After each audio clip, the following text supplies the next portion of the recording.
Welcome back, everyone, to Getting In, a College Coach Conversation.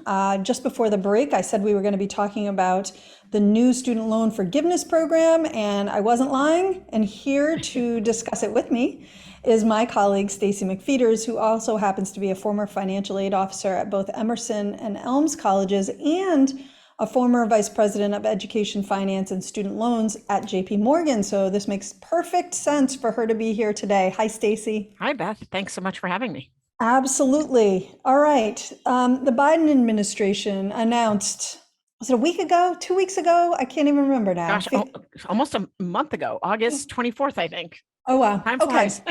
Yeah. Time really does fly. Yeah. All right. So a few weeks ago, we're going to go with that, announced Yeah. a new loan forgiveness program. Why don't we start with what are the basics of the program? Yeah, great. So, it hasn't been given a fun name yet, which is kind of unusual for the Department of Ed. So we're sort of calling it the Targeted Federal Student Loan Forgiveness or Cancellation Program. When you're looking it up, that's what you should be looking for on the Department of Ed website. But basically what it is the president sort of made good on his, his campaign promise to forgive some federal student loans. So the sort of, quick and dirty on it is that borrowers who make less than $125,000 as individuals or $250,000 as married can expect, if they hold federal student loans, that $10,000 of their federal student loan debt can be forgiven through this program.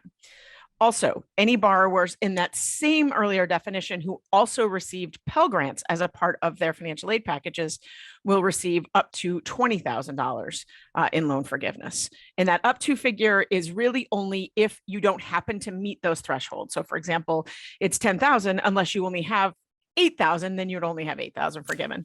But basically it's 10 or 20,000 based on your Pell eligibility. And the income that they are using, the 125 or the 250, is based on either your 2020 AGI, your tax return, or your 2021 AGI/tax return. Got it. So if you made a lot of money in 2020, but a lot less in 2021, you still could qualify. Absolutely. And from what the department has recently announced, they are actually going to go with the lower of the two, which is great. So yes. Yeah. It is great.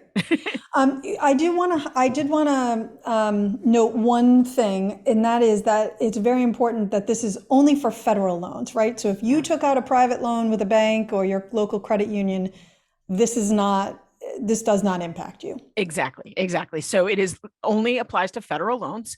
It does apply to federal Parent Plus loans, Grad Plus loans, federal direct student loans, some loans under what were formerly known as the FFELP program all qualify. But if you took private loans or, finance education on credit cards, none of those things apply. So yeah, unfortunately, no, but a huge number of folks are fortunately will qualify under the existing program. Got it. Okay. You also mentioned that Pell Grant recipients could qualify for as much as 20,000 in forgiveness. What if someone is sort of saying, "Oh, was I a Pell Grant recipient? I don't know." How do you track that down? Great question. So, and actually, I'm going to give you an answer that applies to a lot of the things you're going to want to know. So if you log into the Department of Ed website and look for FSA, Federal Student Aid, using your Federal Student Aid ID, FSA ID, there you will find everything you need to know. So if you are a Pell Grant recipient, it will record that. If you have student loans and you're not sure if they are federal, it will also be recorded there. So the sort of first and most important step for everyone will be to visit the Department of Education website. They have what is called a subscription page where you can actually subscribe, and they will share. Yeah, exactly. They will share any upcoming information. So basically, as they push information out, you'll receive it. And then while there, you will want to go into your studentaid.gov, studentaid.gov page, log into your dashboard, and there you can find all of your loan totals as well as your Pell Grant eligibility going way far back. So that information should all be out there. So if I'm hearing you correctly, any borrower listening today, that's probably what they should do right now, right? Yeah. While this is being figured out, while all of the details are being ironed out, we do know that there is a little bit of a push from a group of governors to have this not happen. Yeah. You feel pretty comfortable that it probably is going to move forward, correct? So I've been around a long time, and I will never ever say never, but the Of reality course. is this is not pending legislation. This has been passed. This is an executive order. Is there the possibility that there could be suits filed to slow it or halt it? Sure. But every guidance that we've been given from both the Department of Education and the National Association of Financial Aid Administrators is that we are moving forward. All systems go. Presently, the application is not yet available. So as Beth said, the first most important step is to get yourself subscribed to the Department of Ed subscription page and visit your studentaid.gov site to make sure you have all of your ducks in a row as things will start to roll out. I can tell you what we do know, if you don't mind. Sorry. No, go for it, please. Yeah. So we do know that they are expecting to release an application sometime in October. We also have some information that there will be borrowers who may automatically qualify based on having completed FAFSAs for the tax years that we're talking about, and or already having on file their income information based on income dependent repayment programs. Still, if you look at the Department of Ed website, they are strongly encouraging everyone to apply when the application is made available, but some of our listeners may find that they will automatically qualify. More to come on that. But for now, just know that when the application comes out, if you want to, put on the belt and the suspenders, go ahead and apply. So Was there ever a bad idea to do that? And I can't think of a better time to do Nope. that when it involves getting money back, right? Exactly. Do more than what you need to make sure that you get it if it's coming 100%. to you. 100%. So that's super helpful. Is this just for students? I know a lot of our listeners are actually parents. So is it just students that qualify, or do parents qualify as well? So crazy good news, if you're me, and I wouldn't have bet this, not only do student borrowers who have their own student loans qualify, parents who borrowed for their dependents under the PLUS loan program will also qualify under the same requirements. Wow. So that's pretty awesome. I'm super excited about that. Sometimes those debt burdens are even higher. So knowing that that's included is great.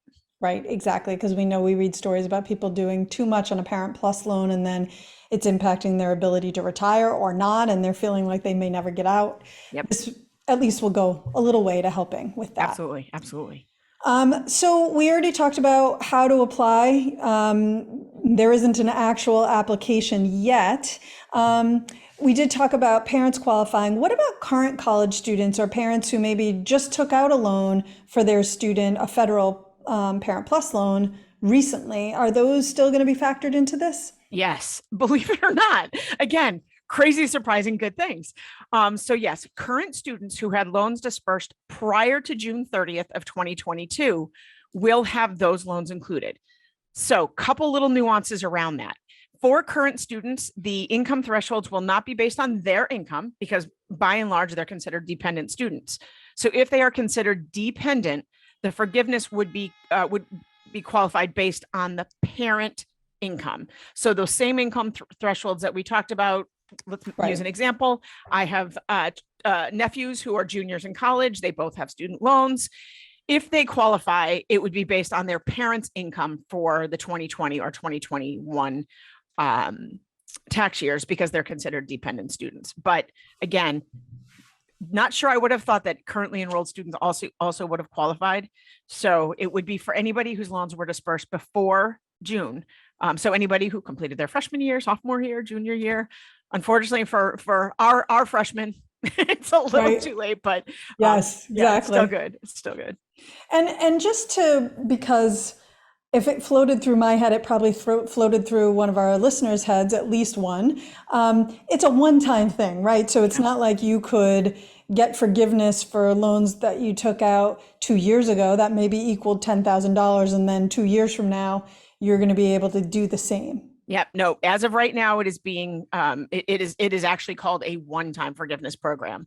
So when the application period is open, obviously when the application becomes available, and then borrowers will have until December 31st, 2023 to apply, and then the window closes. So it as of right now is a one-time thing. I'm sure there will be a lot of discussion about what else should be happening, but for this particular program, that is it. It's from now until December 2023. Sorry, I had to do my math. And then beyond that, anything that comes would be new. So then in reality, people should have a good year and 4 or 5 months Yep. to get their application in. But as with anything, especially anything involving free money, why would you wait? Yeah.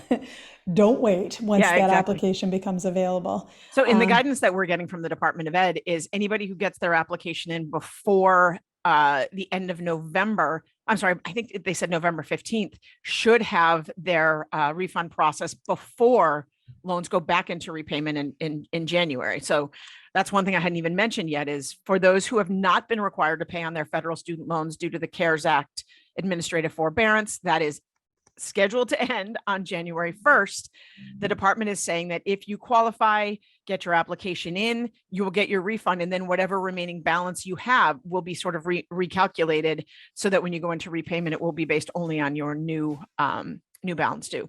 Right, which is great because also that decreases the amount of, oh my God, the word just flew out of my head. What's the extra stuff they add on top of the interest. pillar? Thank you. Yeah.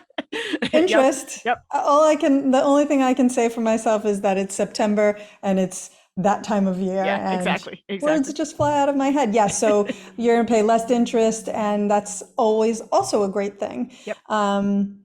What else have I not asked that I should? Other really important components of this program that you want our listeners to know about? I think the one thing I would say is kind of stay tuned because every day we're getting new information, literally. So stay tuned with us. Follow us on social media because we are putting out any new updates. The Department of Ed is doing a really good job to make sure they're staying on top of whatever comes out. Not unusual for a program to be announced and then the how-tos to catch up. But again, from what we can see and from our lens, we're seeing that they're doing a lot of proactive things so that folks who should already be in the queue will be. But again, stay tuned, follow that subscription page. And then as soon as you know the application is out there, go ahead and apply. Yeah.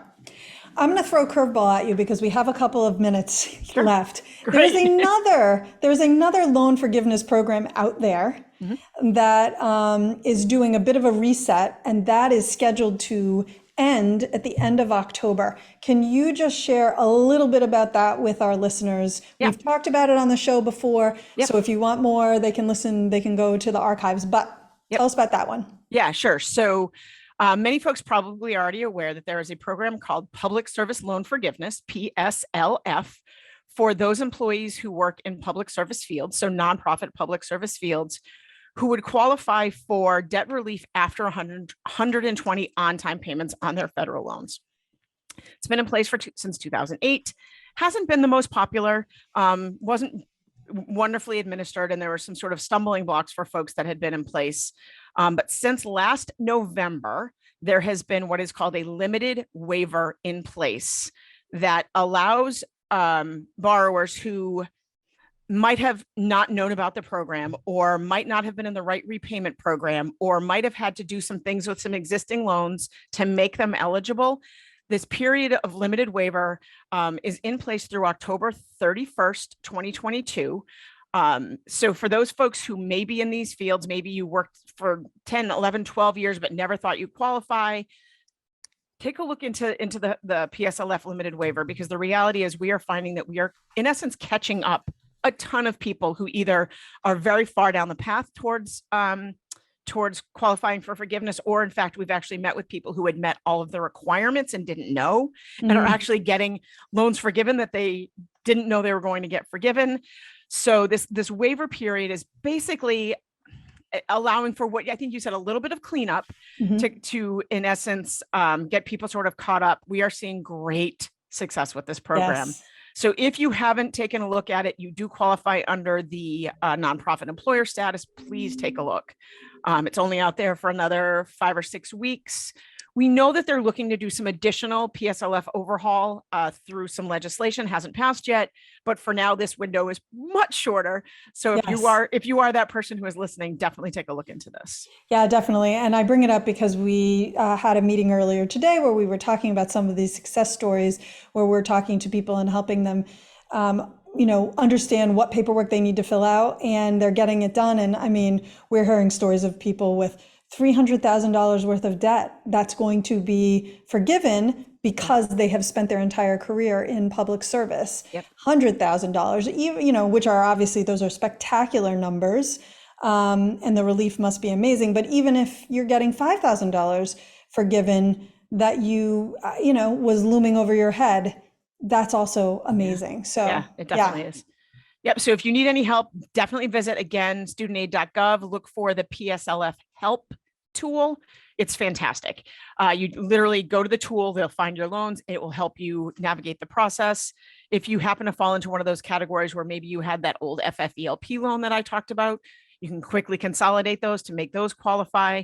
So definitely, you've got a little bit of time, and hopefully if it's out there and it's an opportunity, you can still get in before that waiver goes away. Yes, and just so people know also, if you happen to work for a company that offers, that has some Bright Horizons benefits, might have Ed Assist, you might actually have some additional support through your company on loans. Never a bad idea to ask HR if you are not sure.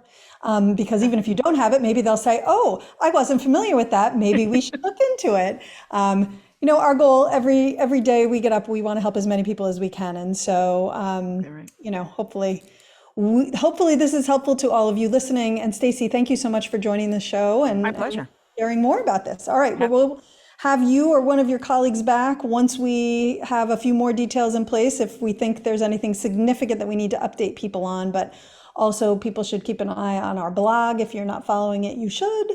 So just look for getintocollege.com and you'll find a blog right on our website. All right.